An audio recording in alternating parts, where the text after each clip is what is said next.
kanatong tanan mga Sugbuhanon ko og sa diri sa may Carita Cemetery. Karon ako nagsangyaw og nagpamit sa pulong sa Ginoo niining kagabion. Wala ako magdala og usa ka milyon kundi ang pulong ug ang kaluwasan sa Ginoo igsoon. Mga igsoon, niadtong September 30, 6.9 magnitude mga igsoon. Dito pila na ko katuig na wala sa Ginoo. Dihanang panahon na magnitude 6.9 nahitabo dito sa Bugo City. Ipukaw ko sa Ginoo igsoon. Karon igsoon naa na sa inyong atubangan aron tagsangyaw sa maayong balita nga mao ang kaluwasan. Igsoon tibati sa dihang mahitabo ang mga bagyo, kalamidad o uban pa. Diha na ta musangpit sa ngalan sa Ginoo. Diha na ta musangpit sa Ginoo kung nagsisinti kita. Diha na ta musangpit sa Ginoo kung naa na ta sa ospital.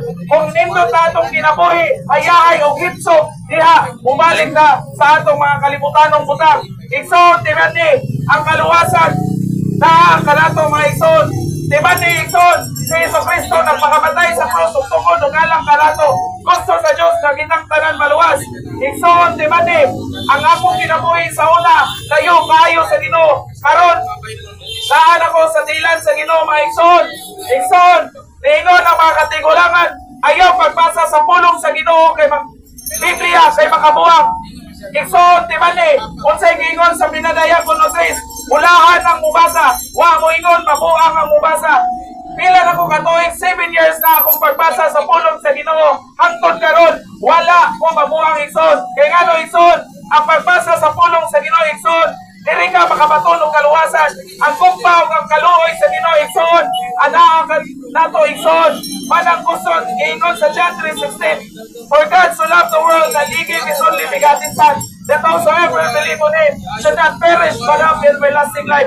Ang kukma sa Diyos igsoon na ihatag ka nato igsoon. Igsoon tibali ikumpara nimo ang kalibutanong kaligayahan compare sa diha sa Ginoo igsoon. Pagtindot ang pagsunod ug pagsugod sa Ginoo igsoon. Kay compare nimo kay igsoon tibali wala ta kay mao kanus sa mamatay. Kaya ang kamatayon igsoon